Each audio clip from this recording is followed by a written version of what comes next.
Labą dieną visiems stebėtojams, draugams ir priešams ir mylimiems žmonėms. Šiandien šeštadienis, važiuojam su dviračiu pasipuošę. Noriu specialiai padėkoti šito važiavimu Ramūnui, kuris man padėjo sunkią minutę. Noriu jam palinkėti daug sveikatos, nes žmogus nemiega nei dieną, nei naktį, visada pasiruošęs visiems padėti. Ačiū jam, tegu Dievas palaimino jo šeimą. Na, taip pat važiuosiu ir dar dėl savo žmonos, kuri patyrė operaciją. Viskas gerai. Taip pat reikia padėkoti visiems daktarams Jonavos. Važiuosim vėl 24 km. Laikykitės, aš už jūs.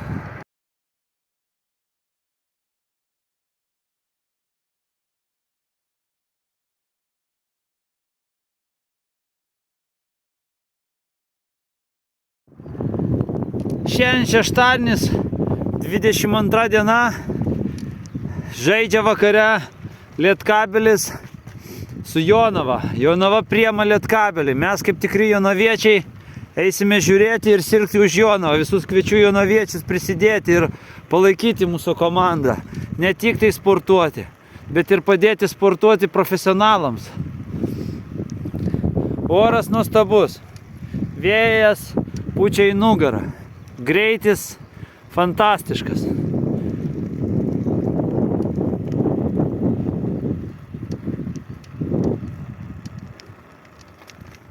Jonava. Jonava.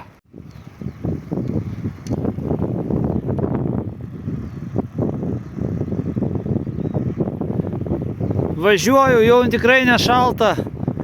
Vis dar laukiu iš Tomuko naujienų. Gal jis prisijungs prie manęs. Bus linksmiau važiuoti viską. Nu kaip gaila, kad jisai bijo to šalčio. Tomu, gal jau prisikelsi iš tos ligos, gal jau išvarysi savo žirgą į lauką, duosi jam truputėlį anglių su savo kojytėm, paminsi ir jis vėl atsigaus. Tomuk, kada tu ateisi pas mane, Tomuk?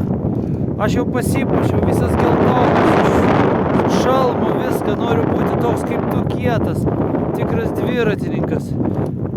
Noriu, kad tu man pralinksmintum gyvenimą, kelionės po pasaulį.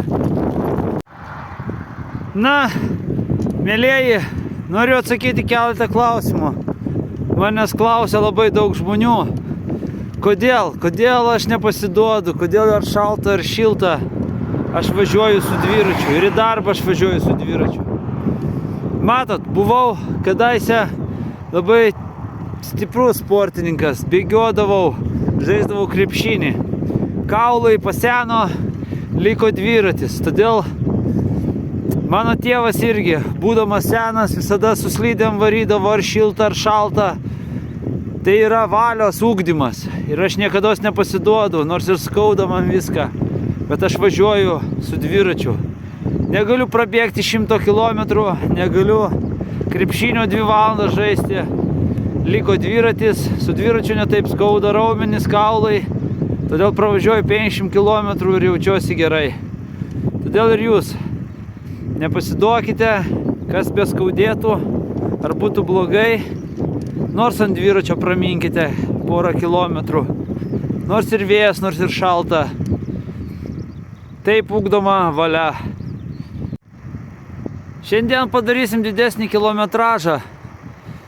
Nepasukau link Kurmagalos, o važiuoju tiesiai link Kauno. Nevažiuosiu iki pat Kauno, bet kokius 5 km pirmyn atgal, parodydamas, kad neužilgo dar daugiau atšils ir ruošiuosi pasiekti Kauno. Ten prasivažiuoti su draugais. Kaune jie man parodys gražių vietų, kai jau saulė bus aukštai, ir grįšiu atgal į Jonavą. Tai bus didelė kelionė. Dabar 5 km link Kauno, o paskui atgal. Štai ir pirmas kaimas link Kauno, Skrebinai. Iki Kauno 28 km. Toli dar Kaunas, galėčiau nuvažiuoti, bet šiandien nevažiuosiu. Šiandien nusiteikęs šitokiai ilgai treniruotei. Tuoj apsisuksim prie sekančio kaimo ir važiuosim atgal. Važiuoju link Kauno, bet kelias labai nemalonus, nepritaikytas dviratininkams. Sekantis kaimas ir sukos atgal. Privažiavau dar vieną kaimą, Batėgalą, važiuojant link Kauno. Dabar jau suksiuos atgal, į Kauną nevažiuosiu. Kitą kartą laukit kauniečiai manęs. Atvažiuosim, prasivažiuosim, kai orai bus geresni. Dabar atgal į Jonavą. Kaip aš atrodau? Nu, fantastiškai, kaip tikras dviratininkas.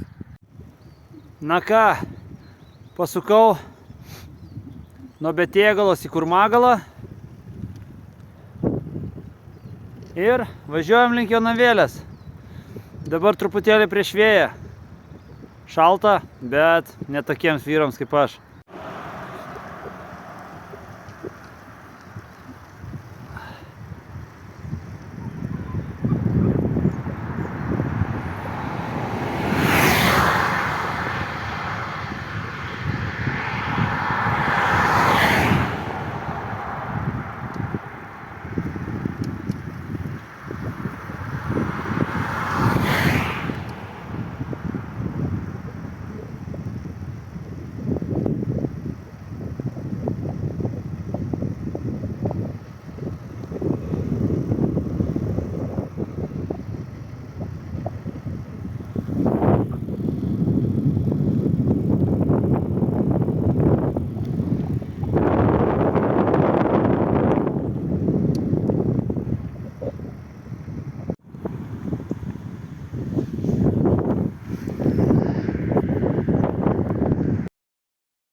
Na ką, mielieji, štai ir treniruotė baigėsi, 24 kilometrai, davažiavom į Batėgalos, čia kažkas važiuoja į kalną, kada nors ir aš su dviračiu į tą kalną užvažiuosiu. Vienu žodžiu, treniruotė padaryta, biškį į šoną pavažiavau, jau kojytės skauda, reikėjo daugiau pamint, dar prieš vėją, žinot, nu bet viskas gerai. Nu tai ką, linkėjimai visiems Anglijoms, visiems, kas Anglijoje. Sėkmės visiems, žmonai, sveikatos, tegu gyja kojytė. Šiandien einam į Lietkabelį. Taip pat dar kartą Ramūnui dėkui. Tegu vis dėlto tave paaukština pareigom. Baigtų būti ten tuo, taptų kapitonu. Tegu Dievas duoda tau sveikatos ir valdysi Lietuvą. Ačiū tau dar kartą.